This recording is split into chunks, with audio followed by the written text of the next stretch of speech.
Hola a todos. Bienvenidos a otro fascinante vídeo en nuestro canal. Hoy exploraremos uno de los casos más misteriosos de la historia, el enigma del Paso Dyatlov. El 27 de enero de 1959, 9 excursionistas rusos se adentraron en los montes Urales. Nunca imaginaron que sería su último viaje. El grupo, liderado por Igor Dyatlov, estaba compuesto por esquiadores experimentados. Partieron con el ánimo elevado y el objetivo de alcanzar la cima. Días después, comenzaron a surgir señales de alarma. El equipo no regresó en la fecha prevista y se organizó una misión de rescate urgente. Los jóvenes estudiantes habían partido a una expedición rumbo a la montaña Gora Ororten, en los montes Urales. Lo que encontraron los rescatistas fue inquietante. Fueron descubiertos con fracturas, semidesnudos y algunos sin ojos. El viaje había sido planeado con antelación.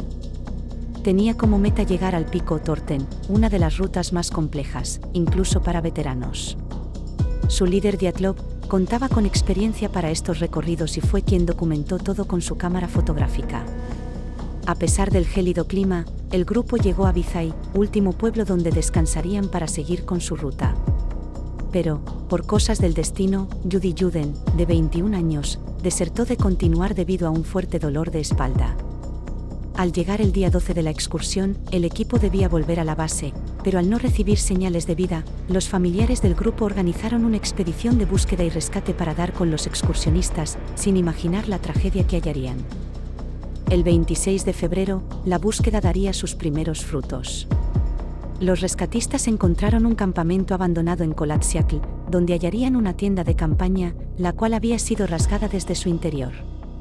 Se encontraron huellas que llevaban a un bosque, donde junto a restos de una hoguera y árboles con rastros de sangre, se encontraron los primeros cadáveres. Boca abajo, en ropa interior y con la piel de las manos en carne viva, como si hubieran intentado subirse a uno de los árboles. Se hallaron a Yuri Krivonisenko, 23 años, y Yuri Dorosenko, 21. A unos 600 metros de distancia, se encontraron otros 3 cuerpos: Igor, 23, con una rama en la mano y en postura defensiva; Rustem Slobodin, 23, con una fisura en el cráneo; y Zinaida Kolmogorova, 22, con un tono corporal raro. No fue hasta 2 meses después que se encontraron otros 4 cadáveres en condiciones aún más extrañas. Ludmila Dubinina, 20, fue hallada sin ojos ni lengua, le faltaba parte de los labios, tejido facial y de rodillas apoyando el pecho en una roca. Semyon Zolotaryov, 37, estaba en un barranco con las cuencas de los ojos vacías, mientras que Nikolai Tibiauxbrignoye, 23, y Alexander Kolevator, 24, estaban juntos chocando sus espaldas.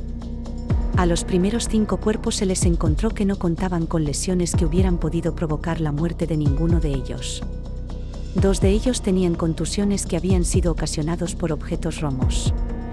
Los otros 4 tenían fracturas en sus costillas, cráneos y cuellos. Otro dato extraño sobre los cadáveres fue que se encontraron restos de radioactividad en la ropa de alguno de ellos. Asimismo, según los testimonios de los familiares tras los funerales, los cuerpos se tornaron de un color extrañamente oscuro. Yuri Yuden, el único superviviente de la expedición, confesó en una oportunidad que vivía con el trauma por lo sucedido y que si hubiese tenido la oportunidad de preguntarle algo a Dios, sería saber qué les había sucedido a sus amigos. El hombre falleció en 2013 sin saberlo. Las teorías sobre lo sucedido son muchas.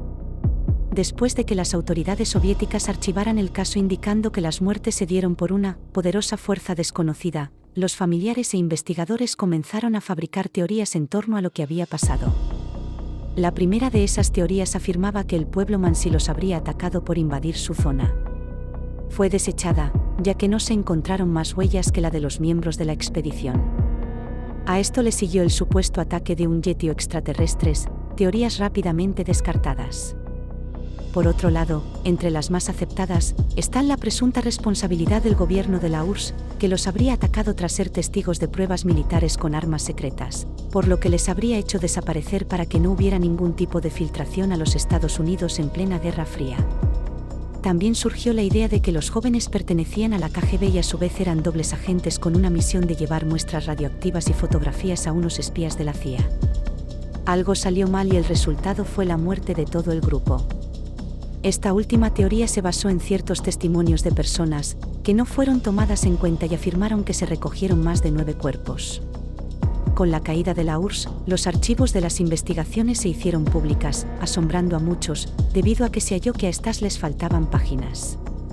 Esto, durante años, alimentó más las teorías conspirativas, lo que obligó al gobierno ruso a reabrir el caso en 2019.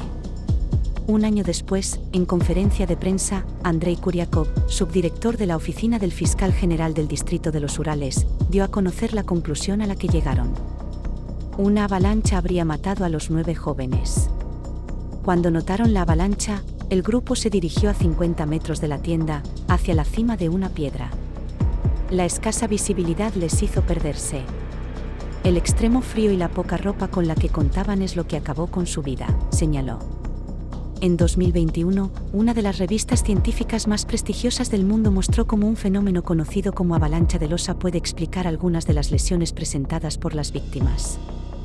Johan Gaume, director del Laboratorio de Simulación de Nieve y Avalanchas, y Alexander Puzrin, profesor de Ingeniería Geotécnica de la Universidad de Zúrich, concluyeron que una placa de nieve pudo desprenderse de la montaña y golpear a los excursionistas mientras dormían. Su trabajo intentó demostrar que el incidente fue el resultado de una combinación de 3 circunstancias desfavorables: un corte en la placa de nieve al instalar la carpa, una topografía especial y fuertes vientos que transportaron nieve y sobrecargaron la placa de nieve. El misterio del paso Dyatlov sigue sin resolverse. Cada año, nuevas hipótesis intentan arrojar luz sobre este enigma. A pesar del tiempo transcurrido, la tragedia sigue fascinando e inquietando, recordándonos que la naturaleza siempre guarda sus secretos más oscuros. Gracias por acompañarnos en este misterioso viaje.